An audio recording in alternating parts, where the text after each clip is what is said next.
Job searching in 2026 can feel like running on a treadmill that's secretly set to extra slow and frustrating.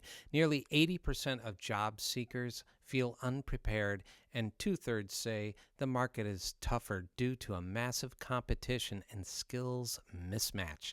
A lot of people are quietly making the same mistakes that add months to their timeline, sometimes turning a 3-month search into 6 or 9 or more. Welcome to the Bob Nevin Careers Channel. We're happy to have you here. Get ready to learn something new. Let's do this. Hey everybody, I'm Bob, and today we are calling them out with some tough love, backed by what's actually happening this year. Let's break down the biggest ones and exactly how to fix them so you stop wasting time. All right, biggest mistake number 1. The spray and pray method, sending the exact same generic resume to 200 jobs. Spoiler alert, it doesn't work anymore. With AI screening and recruiters scanning in seconds, irrelevant applications get filtered out instantly. So here's the fix. Tailor every application. Yes, it's more work, but quality beats quantity every time. Spend time highlighting the exact skills and achievements that match the role. Even small customizations like mirroring language from the job description can dramatically improve your odds. Here's mistake number 2. Treating every job with 10,000 plus applicants like it's equally winnable. Mass applying to everything on job boards feels productive, but leads to burnout and silence. Instead, focus on roles with fewer applicants. Once posted recently, last 72 hours to 2 weeks, or better yet, apply directly on company career pages where there's less noise. Target hidden jobs that never hit the big boards by networking and reaching out proactively. However, if you do work with a recruiter, make sure that recruiting firm is reputable. Okay, so if you're working with guys like us, yes, you can apply directly on company career pages if the recruiter isn't working on any of those specific jobs. But if that recruiter is working with specific jobs, make sure it's a reputable company. Okay? All right. Mistake number 3. Bad-mouthing your old boss or company in interviews or applications, or even worse, doing it online after you've left. Okay. It makes you look like the problem, even if they were terrible. Recruiters hear it as a red flag for attitude or accountability issues. Now, I've seen this on LinkedIn where a person was bad-mouthing a former employer using a meme.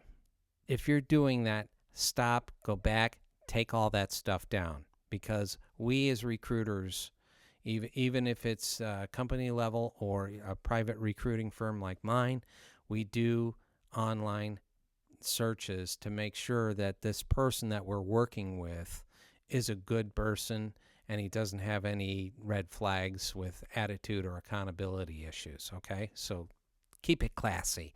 Focus on what you've learned, what you're looking for next, and frame past experiences positively.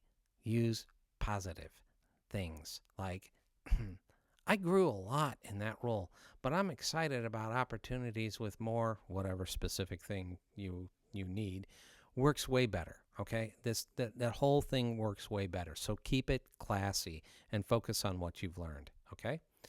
Mistake number 4. Relying only on the job boards and easy apply buttons. Okay.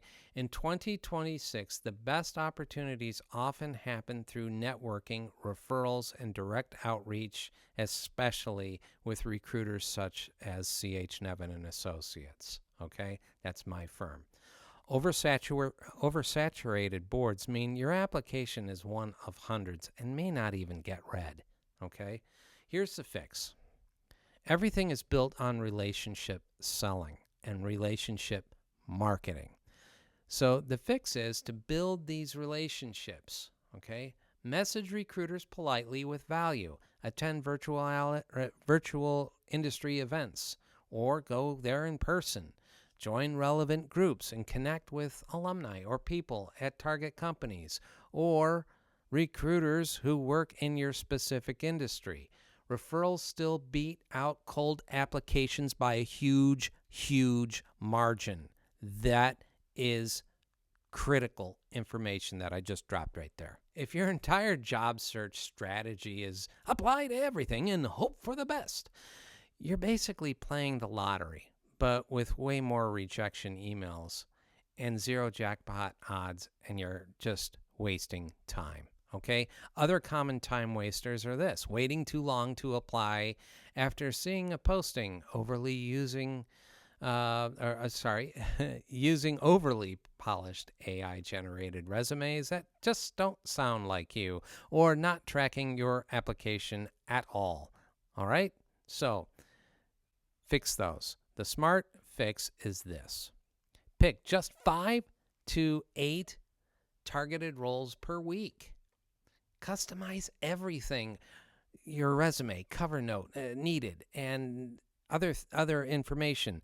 If you're a graphic designer, make sure that your portfolio is online and easily searchable. Okay, provide a link to it and track it all on a simple spreadsheet: date applied, role, company, follow-up notes. This keeps you organized and prevents duplicate effort.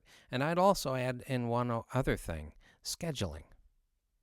If you are scheduled to do an interview, make sure that you write that down and schedule it on your phone with alerts. Okay? Quality over quantity is the name of the game in 2026. When you focus your energy, you move faster and less burned out. Okay? What's one job search habit you're secretly guilty of? Okay? What is that? Be honest. We're all friends here in the comments, and maybe it's just, that spray and pray or avoiding networking. Sharing helps everybody. Okay? If these tips are cutting through the frustration for you, hit that like button, subscribe, and ring that bell for daily no BS advice that saves you months of wasted effort. You've got this. You've got this. Let's make your 2026 job search actually efficient. We'll see you tomorrow. Thanks for watching. Please remember to smash that like button, subscribe, and turn notifications on, and share with everyone you know. Also, leave a comment down below. Say hi or ask a question. Again, thanks for watching, and see you in our next video. Cheers!